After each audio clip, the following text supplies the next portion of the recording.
Bevor wir uns zur Wache bewegen, für euch zur Orientierung, das ist die Hauptzufahrt. Hier rechts geht es rein in das Gelände, wo wir gerade waren. Und hier sieht man schon mal so einen Hinweis darauf, was hier alles mittlerweile in der Kaserne angesiedelt ist. Und hier geradeaus habt ihr dann auch schon mal den Blick auf die Zufahrt und könnt vielleicht auch im Hintergrund schon ein Gebäude erkennen. Da sehen wir uns jetzt sofort wieder.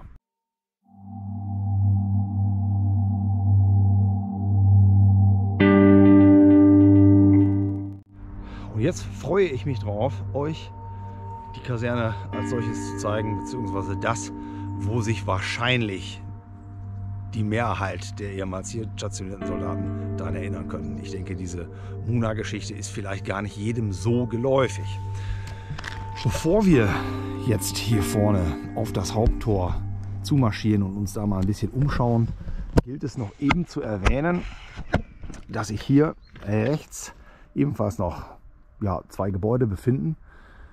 Ehemalige Offizierswohnungen, Fragezeichen. Wer das weiß, wofür sie mal genutzt wurden, schreibt es dann auch bitte in die Kommentare rein. Dann wollen wir mal.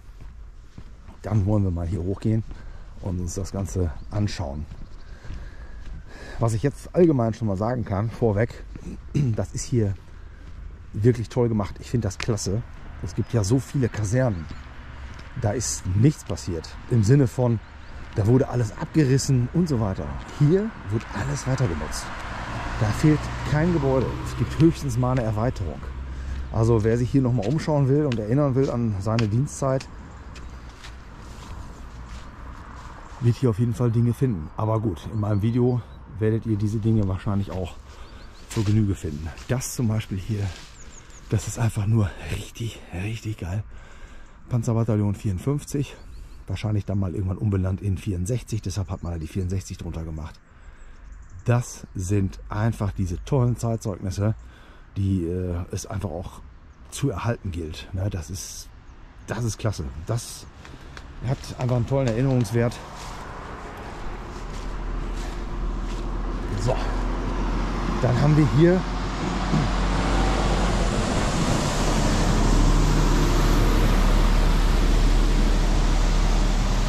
so eine Schaukasten. Ob der früher hier auch schon war, kann ich euch natürlich nicht sagen. Sieht ein bisschen, also der Kasten selber sieht jetzt nicht so super neu aus, aber die Metallstangen, die da stehen, das ist dann schon neueren Datums, denke ich. Gut, wie gesagt, Mitmachvideo. Schreibt das, was ihr noch wisst, in die Kommentare rein. Was ich hier richtig, richtig klasse auch finde, das sind diese Betonbegrenzer hier von der Fahrbahn. Diese diese Fahrbahnteiler. Das sieht schon einfach auch mächtig aus.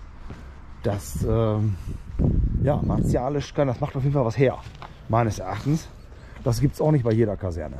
So in dieser Art und Weise. Und dieses Betonteil, das zieht sich dann hier vorne noch mal raus und wird zu so einer Art Balkon, kann man sagen. Na, da gehen wir gleich noch hin.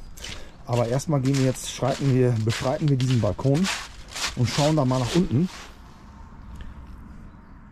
Da sieht man zunächst mal Zivilisationsmüll. Man sieht aber auch, dass hier vorne der Zaun angebracht ist. Das sind Betonelemente und geht dann halt da vorne rum und dann entsprechend am Wald entlang.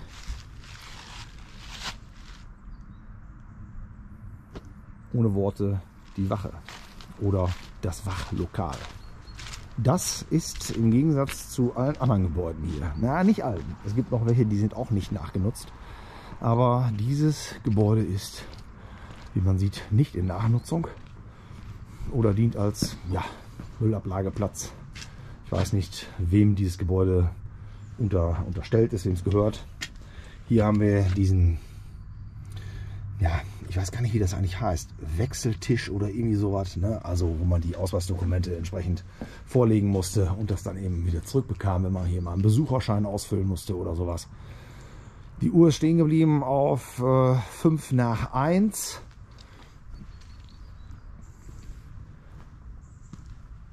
Und das sind dann hier die Eindrücke von diesem Wachgebäude. Reinkommen wird man da nicht. werde ich auch gar nicht erst versuchen. Wir können noch mal so ein bisschen schauen vielleicht, ob man hier noch überhaupt irgendwas erkennen kann. Ich halte die Kamera mal ganz dicht davor. Ich sehe da nicht viel drauf, aber ich glaube, da liegt alles irgendwie voll mit Kartonage und so. Sieht also nicht besonders toll aus da drin. So ein Wachgebäude, das wäre natürlich toll, wenn sich für sowas, ich sag mal, irgendwie ein Verein finden würde, die sagen, jo, wir machen hier so ein, keine Ahnung, von Pommern-Kaserne, Traditionsverein, und wir richten das Teil mal wieder her. Da muss man ja nicht Millionen von Euros investieren, aber wenn man da selber was schaffen kann, handwerklich ein bisschen begabt ist, kann man da sicherlich noch mal wieder ein schönes Gebäude draus machen und vielleicht auch hier so ein kleines Museum. Naja, das sind alles so Gedanken, die man so hat. Ne, ob das dann in irgendeiner Weise überhaupt umzusetzen ist, weiß ich nicht. Hier haben wir auf jeden Fall fremdenfeindliche Parolen angebracht und irgendein Idiot hat hier natürlich auch, musste natürlich hier auch wieder kokeln. So ist das Fenster entsprechend lediert. Ja, auf dem Boden sieht man auch die Brandspuren. Ja, das sieht natürlich alles wirklich nicht gut aus hier. Hier unten haben wir auch den ganzen Schrott reingeschmissen, den man irgendwie nicht mehr brauchte. Ja, so ist das. So sind die Leute, ne? Einer schmeißt das hin und der nächste schmeißt seinen Schrott ebenfalls dazu. Das ist geil, habt ihr noch nicht gesehen, seht ihr jetzt. Schlüssel beim OVWA. Ist das cool? Richtig toll angebracht da oben. Nicht kaputt gemacht. Ist immer noch ein tolles Zeitzeugnis. Ja, davor in der Mitte noch ein Feuerlöschmittelkasten. Und der Rest ist leider hier Bruch und Dallas. Jo. Ich muss das jetzt mal eben für mich, ich muss mich da mal eben noch ein bisschen finden, wie ich das jetzt mache. Wir gehen da natürlich zu Fuß drauf. Allerdings, ja, ich nehme jetzt den Hund an der Leine und dann gehen wir erstmal da vorne in den linken Bereich rein und dann, wenn ich da oben angelangt bin, schalte ich euch wieder dazu.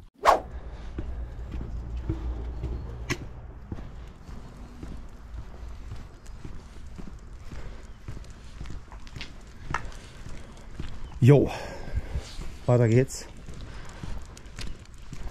Garage, Schlüssel beim OVWA. Dann haben wir hier einen Hydranten. Und hier links haben wir so einen kleinen Moonbehälter. Handwaffenmunition wird da aller Wahrscheinlichkeit mal gelagert gewesen sein. Und hier kommen wir dann auf das eigentliche Kaserngelände drauf. Hier ist gerade eine schöne Ruhe, weil wir sind in der Woche und deshalb sind Kinder, die hier spielen könnten, alle in der Schule, laufen hier nicht rum und ja, wir haben halt einfach ein bisschen Zeit und Gelegenheit, uns das Ganze anzuschauen. Nochmal eben der Blick zurück auf das Wachgebäude. Dann fangen wir auch hier vorne sofort an. Hier haben wir dann nochmal von den Panzerleuten einen entsprechenden Traditionsstein. Und vorher waren ja die Panzergrenadiere hier stationiert. Und das ist dann ein Hinweis auf die Dienstzeit oder die Zeit, wo die hier waren. Das sieht auch einfach richtig toll aus. Klasse Zeitzeugnisse hier. Hier vorne von der anderen Seite haben wir das gleiche Emblem auf dem Stein ebenfalls drauf. Und dann haben wir hier noch irgendwie so einen, ja, wahrscheinlich auch Traditions- und Gedenkbereich. Allerdings fehlt dann hier das, was da mal angebracht war. Ich gehe jetzt davon aus, dass wir hier irgendwie auf diesem Stein auch eine Plakette hatten. Hier gehe ich nicht nur davon aus, hier bin ich mir sicher. Hier sind diverse Bohrlöcher und Schrauben zu sehen. Das werden dann die ehemaligen vor Schließung der Kaserne abmontiert haben. Jetzt ist natürlich die Frage, liebe ehemalige, wer hat sich denn unter den Nagel gerissen? Wo kann man sich das anschauen? Gibt es da noch irgendwie Dokumente? Das wäre natürlich toll. Wir gehen hier weiter und das ist auch was ganz Interessantes. Hier sind nämlich zwei so Betonaussparungen, wenn man das mal so als Aussparung oder sagen wir mal Betonstrukturen, kann man das vielleicht auch sehen. Hier werden mit Sicherheit mal die sogenannten Gate Guards drauf gestanden haben, also die Torwächter. Sprich, hier standen irgendwelche Panzer-Kfz mal drauf. Kann ich mir nicht anders vorstellen. Das wird bestimmt auch toll ausgesehen haben. Frage ist jetzt, was stand da drauf und hat da noch einer Fotos von? Ja, wir gehen jetzt erstmal hier in diesen linken Bereich. Das ist der ehemalige Unterkunftsbereich, wie man unschwer erkennen kann. Den oberen Bereich, den gucken wir uns dann gleich an. Wir wollen jetzt hier nicht zu sehr durcheinander bringen das Ganze. Hier sind so ein paar Sachen angeschlagen. Aber eigentlich steht hier nur die Dietrich-Bonhoeffer-Schule und die Herwig-Blankertz-Schule. Die Gebäude, die stehen hier eigentlich nur vermerkt. Von dem Rest sieht man hier nichts, was es sein könnte. Da hinten wird hektisch diskutiert. Ja, wollen wir gleich mal gucken. Ja, pass auf. Also, gehen wir hier mal rein. Ja, jetzt habe ich euch mal eben eine kleine Mitteilung zu machen. Und zwar, ich hatte ja, ich weiß nicht, wie gut ich das jetzt noch geschnitten kriege oder nicht geschnitten kriege. Ich wollte euch ja den Unterkunftsbereich filmen. So, jetzt haben wir die Problematik hier. Ich habe das schon gefilmt. Und dann kam jemand aus dem Gebäude raus und er sagte, er ist vom Landkreis Kassel und das wäre hier nicht gestattet, hier zu filmen, weil hier ein sensibler Bereich wäre. Hier sind eben Flüchtlinge untergebracht und zwar, ich glaube, in jedem der ehemaligen Wohnblocks sind Flüchtlinge untergebracht. So, und er sagte mir, ja, es gibt ja immer Leute, die finden das nicht so toll und wir wollen da jetzt eben auch keinen Ärger mit haben und so weiter und so fort. Ich habe mich sehr lange mit ihm unterhalten, sehr gut unterhalten, netter Typ, gutes Gespräch geführt über was weiß ich was für Dinge alle. Das tut aber jetzt hier dem Video, ist es eigentlich relativ egal, was ich da mit dem beredet habe. Lange Rede, kurzer Sinn. Ich konnte da jetzt nicht filmen. Er sagte, ich könnte eine Filmgenehmigung natürlich beantragen beim Landkreis Kassel. Ja, könnte ich bestimmt machen. Ob das jetzt irgendwie erhellend sein wird, ob ich da eine positive Bescheinigung bekommen werde oder ob das abgelehnt wird, wann soll das entschieden werden? Das wird ja jetzt nicht heute innerhalb von 5 Minuten entschieden. Ich kann da jetzt schlecht anrufen und danach fragen. Ich glaube nicht, dass die da mal eben sagen, oh, natürlich, film da mal ruhig. Das werden die dann irgendwie dann in irgendeiner Entscheidung dann treffen. Vermutlich wird die auch negativ ausfallen, weil ich kenne das mit offiziellen Anfragen irgendwo. Schwierig, schwierig, schwierig. Von daher muss ich euch leider mitteilen, wir können den Bereich eben nicht filmen. Also der Unterkunftsbereich wird hier in dem Video nicht dargestellt. Ist so, ist schade, ich kann es nicht ändern. Dennoch, wir wollen ja hier positiv bleiben und in die Zukunft schauen. Also hinter uns liegt dann die Vergangenheit und zwar das war dann das Gebiet mit den ehemaligen Unterkunftsbereichen. Wir gehen dann aber hier in diese Bereiche rein und hier dürfen wir auch wieder filmen, weil das hat hier nichts mit dem Landkreis Kassel in dem Sinne zu tun oder ist nicht irgendwie sensibler Bereich. Wir biegen mal hier rechts ab. Ich zeige euch dann natürlich auf der Karte, wo wir hier sind. Und durch meine Vorerkundung von vor ein paar Monaten weiß ich, dass hier oben entsprechend auch nichts ist, was ich jetzt nicht filmen dürfte.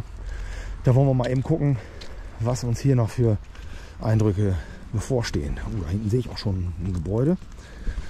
Ich lasse das jetzt auch mal ein bisschen einfach laufen hier. Weil jetzt wird das Video doch nicht so lange, wie ich das erst gedacht habe. Eben aufgrund des Wegfalls der Struktur da hinten. Ne? Naja. So, hier haben wir nochmal einen Hydranten. Außer Betrieb. Ja. Und hier oben haben wir ein Gebäude. Da steht ein Auto vor. Ich glaube, das ist nicht in Nachnutzung. Das Kfz ist da, glaube ich, einfach nur so geparkt. Der Hund musste sich schütteln. Gucken wir mal hier. So, ich lasse mal laufen. Unten rechts Blick, wenn man das sehen kann, auf den Kleinkaliber-Schießstand. Den gucken wir uns gleich an. Das hier lag jetzt erstmal näher auf dem Weg.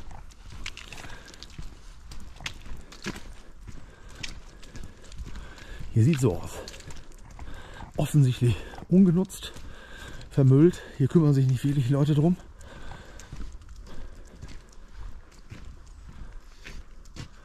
Rauchen vor dem Sandbereich verboten. So, Thema Sandbereich. Wir waren ja vorhin in dem ehemaligen in der ehemaligen Muna, wo ja wohl scheinbar auch ein Sandbereich war. Oder vielleicht war da auch nur die Zahnarztgruppe drin. Andere Gebäude wurden nicht genutzt. Bitte, bitte diese Informationen in die Kommentare schreiben. Ja, hier sieht es auf jeden Fall so aus. Und hier ist dann auch schon wieder ein Cut. Also sprich, hier haben wir es abgetrennt mittlerweile. Hier unten sind die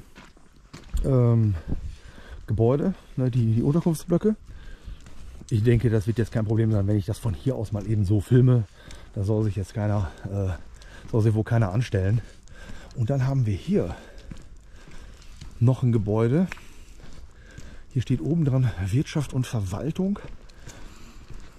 Das sieht so neu aus. Aber wenn man sich die Luftbilder anschaut, auch dieses Gebäude ist aus der Zeit. Gebäude Nummer 17. Wirkt auch auf mich jetzt erstmal, als wenn da gar nichts drin wäre. Das könnte natürlich... Ach ja, okay, jetzt weiß ich's. Es erschließt sich mir. Das gehört hier zu dieser Herwig-Blankertz-Schule. Die haben sich hier diese Gebäude geschnappt und das sieht man jetzt auch mal ein bisschen vernünftiger dargestellt. So kann man das dann auch mal sehen, welche Gebäude zu denen gehören und welche nicht. Und das Ganze, ich sag mal, hier vor uns liegt dann entsprechend dieser Campus. Wir sehen ja hier der rote Punkt, da befinden wir uns. Das Gebäude habe ich gerade eben von außen abgefilmt. Ja, dann gehen wir, bevor wir zu dem KK-Schießstand gehen, gehen wir hier einmal über den Campus drüber her. Ich kann mir nicht vorstellen, dass das jetzt auch noch wieder irgendein Problem gibt, ne? Weil das ist ja hier einfach auch kein, das ist ja hier kein sensibles Gelände. Es ist ja einfach nur ein Schulgelände und es ist ja auch wirklich öffentlich begehbar. Also hier ist ja kein Zaun oder irgendwas, aber steht was, ne? Hier dürfen sie nicht filmen und so. Ja, genug drüber geredet, über die Thematik. Hier haben wir halt ein ehemaliges Gebäude. Das Ganze, würde ich jetzt erstmal so sagen, war wahrscheinlich so ein Wirtschaftsbereich. Hier könnte die Küche auch drin gewesen sein, denke ich. Was sich mir allerdings nicht erschließt, sind die beiden Gebäude hier auf der linken Seite. Das gab es früher auch schon. Natürlich sah das nicht so aus. Das sah wahrscheinlich sehr viel anders aus. War vermutlich auch aus diesen Klinkern gebaut. Mittlerweile verputzt und komplette Fassadenveränderungen und so weiter. Auf jeden Fall gab es das schon. Wenn ihr wisst, was das mal war, schreibt es mir bitte in die Kommentare rein. Hier ist dann dieser Bereich nochmal, wo ich vermutete, dass das vielleicht so ein Küchenbereich ist oder entsprechend war. Dann gehen wir hier einmal über das Gelände. Was ich auch total cool finde, dass die hier die Abschmierrampen haben stehen lassen. Die hätte man natürlich jetzt auch wegmachen können, aber wahrscheinlich hat man sich auch die Frage gestellt, warum? Oder auch vielleicht kann man sie ja noch mal für irgendwas nutzen. Ne? Also, dass man da kein Geld für rausgeschmissen hat, die Dinger wegzuhämmern, finde ich klasse.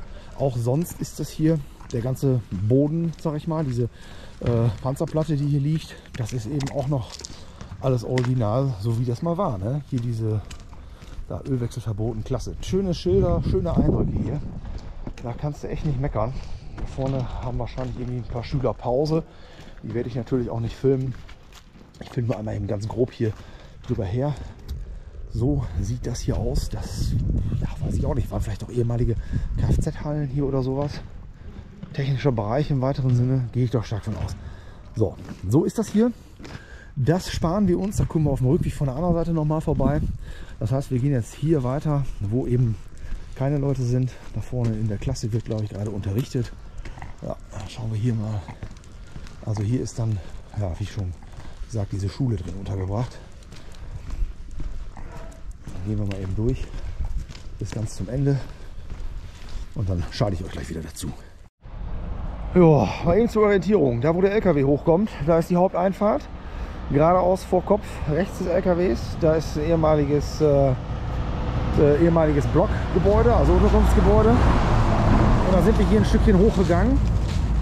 Wir kommen aber in dem Bereich sowieso gleich nochmal auf dem Rückweg. Das heißt, alles, was sich da vorne befindet, da gucken wir gleich nochmal. Da war nämlich auch noch ein bisschen Muna-Struktur, wo ich nicht wusste, wie man da hinkommt. Vielleicht geht das von dieser Seite. Gebäude, 33, glaube ich. Was steht da dran? Das ist ein bisschen wegen dieses Einfüllstutzes da nicht so gut zu erkennen. 23 könnte es auch sein. 23, glaube ich. Das ist hier das ehemalige Heizkraftwerk. Man sieht da oben auch den Schnorchel. Das heißt, es ist nicht nur das ehemalige, es ist immer noch das Heizkraftwerk. Es wird also weiterhin betrieben, weil man ja auch irgendwie hier das Ganze mit Energie versorgen muss. Also auch das befindet sich in Nachnutzung. Spannende Sache, finde ich auch sehr gelungen, das Ganze. Gehen wir hier mal eben weiter, rechten Bereich. Ich glaube, da hinten kommen wir jetzt nicht wirklich hin. Da könnte man höchstens ums Gebäude herumgehen. Das lassen wir mal sein. Wir haben hier noch ein Gebäude, die Gebäudenummer 24. Wird wahrscheinlich auch irgendwie ein Technikgebäude gewesen sein. Oder am letzten Endes die Stof für zuständig war, wo vermutlich auch kein Soldat irgendwie mal gedient hat. Aber es sind doch nur Vermutungen. Wie gesagt, mitmachen. Linke Bereich. Hier haben wir auch noch mal Abschmierrampen und da so eine kleine Wartungshalle in irgendeiner Weise. Das gucken wir uns gleich an. Denn wir gehen jetzt erstmal hier weiter. Das nennt sich hier am Gasterfelderholz 20 und 22. Und hier sind ebenfalls alle Gebäude in Nachnutzung. Und am Ende, wenn wir hier am Ende der Straße sind, dann schließt sich auch der Kreis zu dem ersten Teil, den wir gerade gesehen haben. Und das will ich jetzt eben hier mitnehmen, damit ihr das sehen könnt. Hier rechts eine große freie Fläche. Das war vielleicht sogar auch ehemaliger Kasernenparkplatz, wo jetzt diese ganzen Transporter stehen. Und dann haben wir hier alte technische Gebäude, irgendwelche Lagerschuppen werden es auch sein. Da vorne sieht man auch, kann man gerade ausgucken, eine Rampe.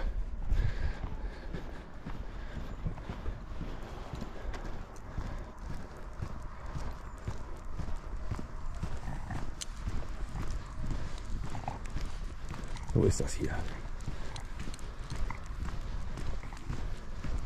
Ist das eigentlich hier links auch so eine Bundeswehr-Feldhausstruktur? Auf jeden Fall ist das recht ähnlich. Ich habe so ein Bundeswehr-Feldhaus einmal erst gesehen. Ich habe jetzt gerade kein Vergleichsbild.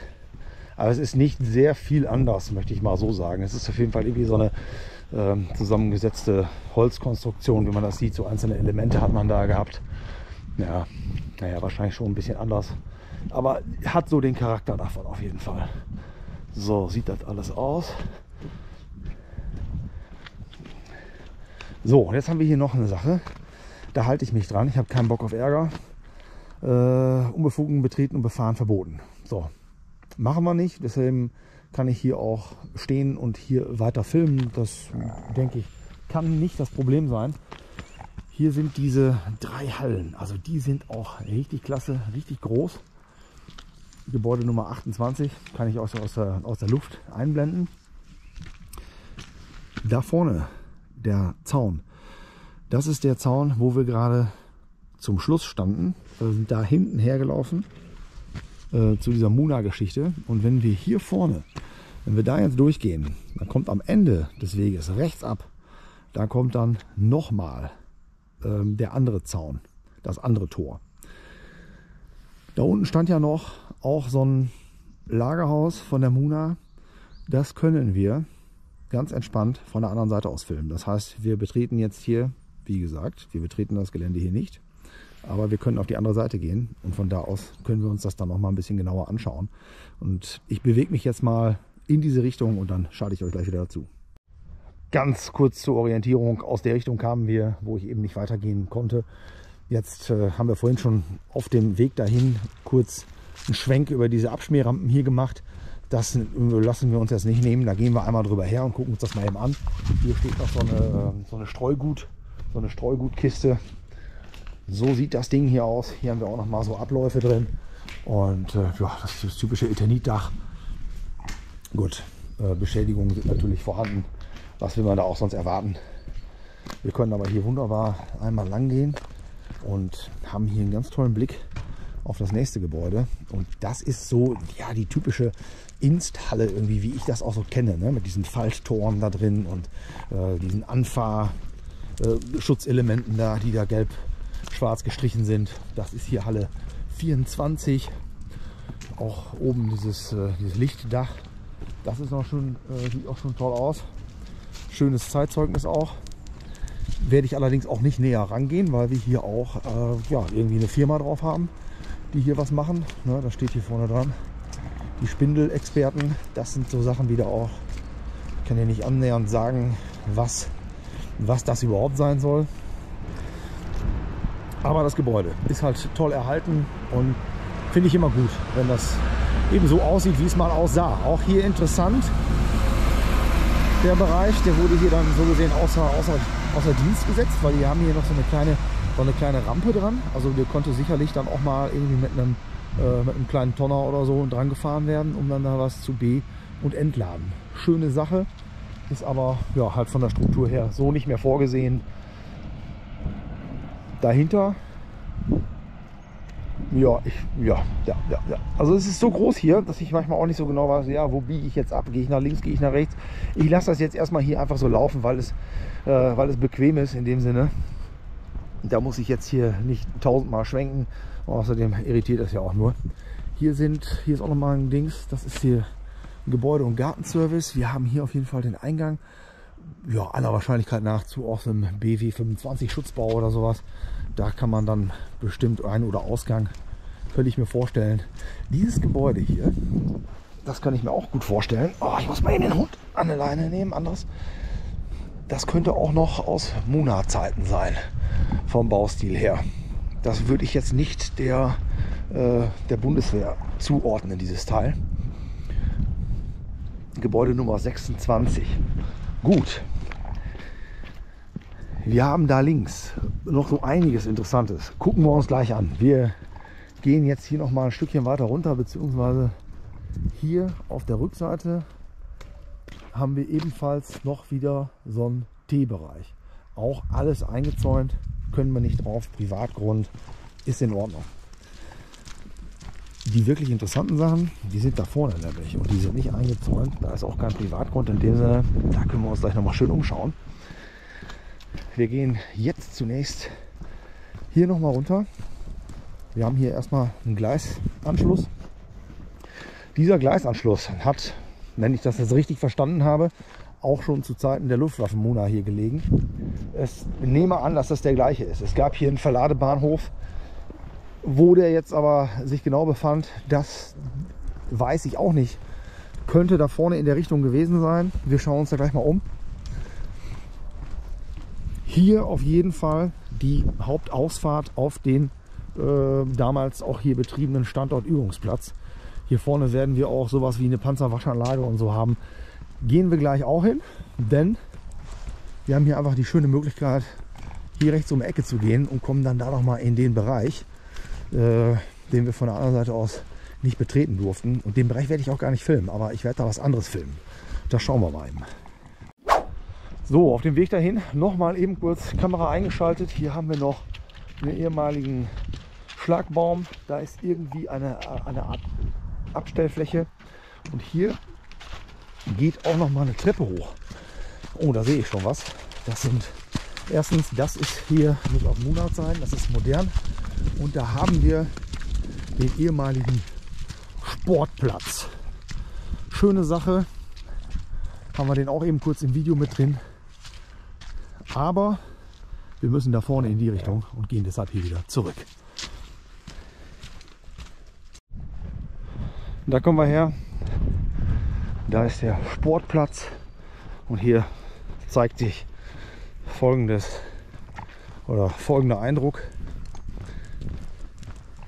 Hier geradeaus sind auch irgendwie noch Firmen neu angesiedelt. Gucken wir gleich nochmal. Da vorne steht, glaube ich, auch noch ein Gebäude aus der Muna-Zeit. Wir gehen jetzt aber erstmal hier nach rechts, wo ich auch vorhin gesagt hatte, dass wir uns das mal eben angucken wollen, bevor wir hier nämlich noch weiter über das Gelände laufen und keiner mehr weiß, wo wir hier irgendwie sind. Markierungen werde ich euch immer mal wieder setzen, nicht permanent, aber an markanten Punkten werde ich da mal eben einen Pfeil bei Google Earth oder Google Maps eintragen.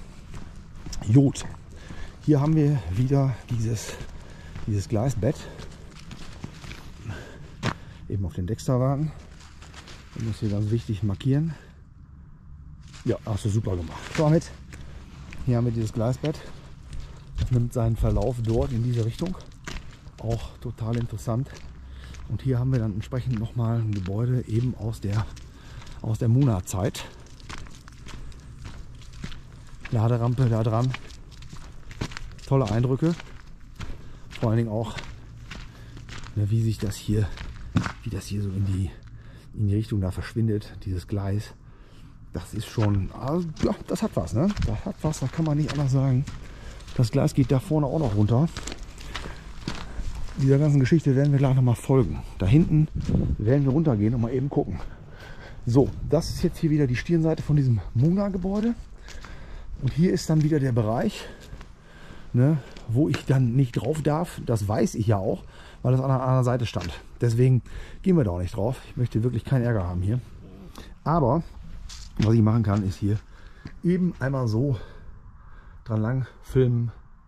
Das ist die andere Seite dieses Muna-Lagerhauses. So sieht es aus.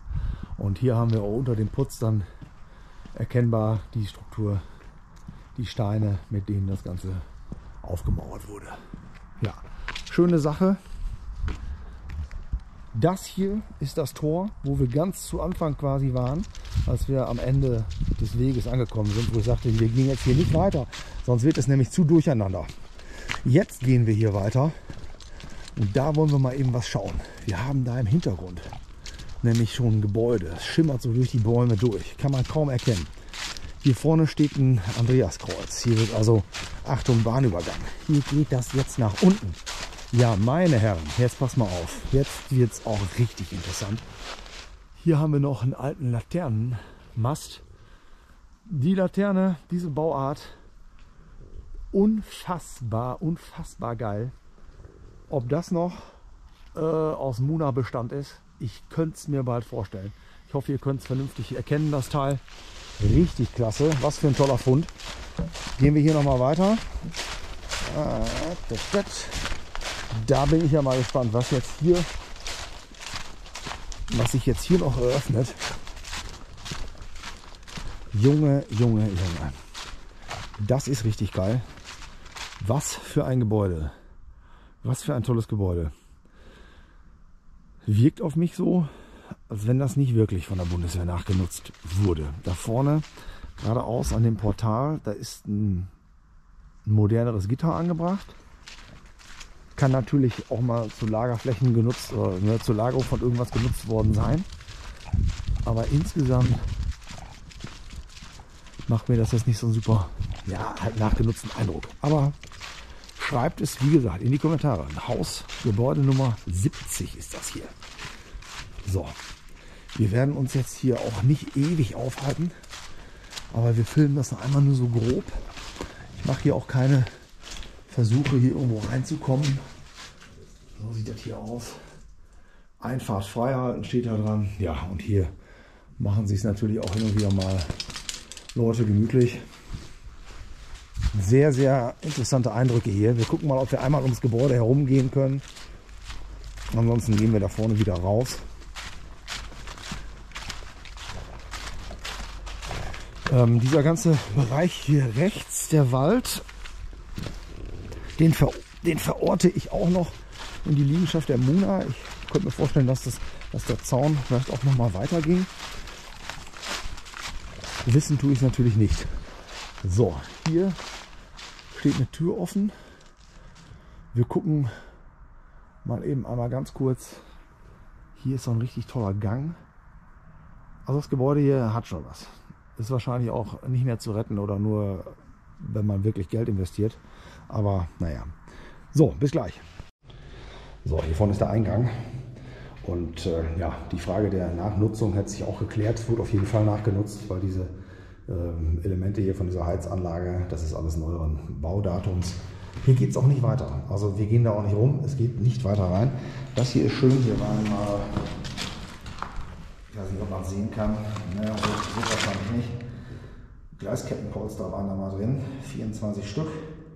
Und das Ganze kam irgendwie aus Remscheid. Welche Glaskettenpolster drin waren, das kann ich nicht sagen. Wahrscheinlich Marder oder Leopard. Und jetzt gehen wir hier vorne die Geschichte mal eben hoch. Da muss ich den Hund allerdings mal eben für auf den Arm nehmen. So, komm mal her. So, ups. Schöne Sache. Ich hoffe nur, dass wir da hinten auch rumkommen, dass ich da jetzt nicht wieder komplett umdrehen muss. Da habe ich nämlich jetzt gerade nicht so Bock drauf. So, bevor wir da reingehen, nur ganz kurz. Hier sehen wir so Abläufe, Wasserabläufe, die eben von da oben, da wird auch noch irgendwie ein Gang oder eine Terrasse sein, wo dann das Wasser ablaufen konnte. Fand ich jetzt erwähnenswert. Ja, so sieht das hier aus. Das mal zugemauert wurde, da mal ein Durchgang war. Kann sein, da hat es auf jeden Fall irgendwie unterschiedliche Klinkerstrukturen. So, gehen wir mal hier lang.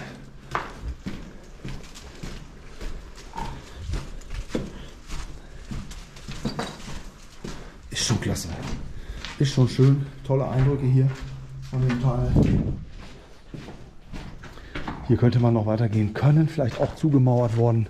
Lassen wir sein. Gehen wir hier wieder raus. Hier geht dann auch eine Treppe hoch. Hier haben wir die andere Stirnseite des Gebäudes. Hier auf dieser Seite ist auch noch irgendwie so ein kleiner Schuppen aus dunklen Tagen. Mal eben gucken, was wir da noch sehen können.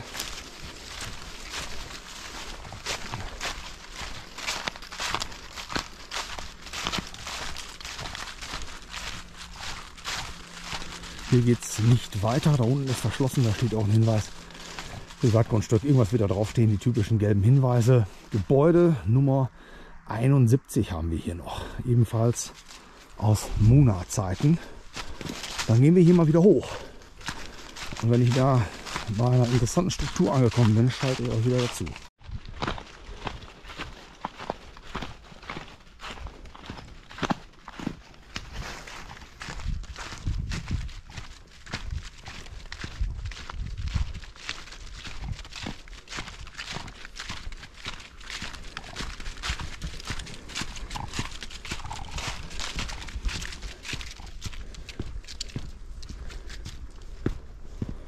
Privatgrundstück, betreten verboten. Gut, müssen wir auch nicht hin. Hier stehen Schuppen auch. Die sind jetzt auch nicht weiter spektakulär. 3 Stück an der Zahl. Ne, es sind sogar 4 Stück, die noch aus dem alten Bestand auch der Bundeswehr sind. Hier wird irgendwas mit Holz gehandelt, verarbeitet. Der linke Bereich, der ist sehr viel interessanter, denn hier befindet sich immer noch dieses alte Gleisbett. Das heißt, diese ganzen Baumstämme hier, die liegen alle auf den Gleisen. Das sehen wir jetzt gleich. Deswegen sind hier auch die großen Lampen, damit man hier beim Verladen und so weiter was sehen konnte. Für ausreichend Licht war gesorgt. So, da sehen wir 2 Gleisstränge, Schienenstränge. Ich weiß nicht, wie das alles in der Fachsprache so heißt. Hier haben wir wieder so eine aufgemauerte Struktur. Das ist alles, ich schreibe das alles hier der Wehrmacht zu. Kann mir nicht vorstellen, dass das irgendwie von der Bundeswehr da noch angelegt wurde. Also nehme ich an, dass der Gleisverlauf hier auch entsprechend schon damals so war und dass wir ja vielleicht sogar hier diesen Verladebahnhof haben. Es macht auf jeden Fall auf mich jetzt erstmal so den Eindruck. Wir gehen hier mal geradeaus weiter. Das Schöne ist nämlich, wo hier nicht steht, dass man nicht hergehen darf, da darf man auch hergehen. Das lasse ich mir dann natürlich auch nicht nehmen. Da wollen wir mal gucken, was sich hier noch für Eindrücke darstellen. Also spätestens da ganz hinten werde ich euch wieder einschalten. Ja, mit diesem fiesen Cliffhanger beende ich jetzt auch den zweiten Teil unserer Kasernenbegehung, der Muna und der Pommern-Kaserne. Ihr seht auch hier wieder ordentlich durchmischt diese ganze Struktur, ne, modern, als auch dann wieder die historische Struktur. Ich habe euch hier nochmal eben eine Aufnahme von 1953 eingeblendet. Ihr seht da links im Bild das große Gemeinschaftshaus, bei dem wir ja auch jetzt relativ zum Schluss noch waren. Links daneben ist dieser kleine Lagerschuppen oder das Lagerhaus, was wir gerade auch noch gesehen hatten, wo wir da nicht weitergehen konnten. Und der Weg, der uns dann zu dem Mob-Stützpunkt der Bundeswehr führt, der ist dann ebenfalls auch da links, den markiere ich euch auch noch. Wo wir da hinkommen und was es da noch zu sehen gibt, das seht ihr dann im dritten Teil. Ich möchte mich hier an dieser Stelle auch nochmal bei dem Manfred von relikte.com bedanken, dass er sich das Ganze angeschaut hat und mir dann auch entsprechende Hinweise gegeben hat, was dort stationiert war. Auch gerade eben die Truppenteile, die dann sich aus diesem Mobilmachungsstützpunkt hätten bedienen können. Fand ich total interessant. Tolle Informationen. Vielen Dank dafür. Ja, wir sehen uns im dritten Teil. Lasst gerne ein kostenfreies Abo da. Gebt dem Video ein Like. Schreibt was Zielführendes in die Kommentare. Und ihr könnt mich natürlich auch gerne mit einer Kanalmitgliedschaft unterstützen. Bis die Tage. Macht's gut. Ciao.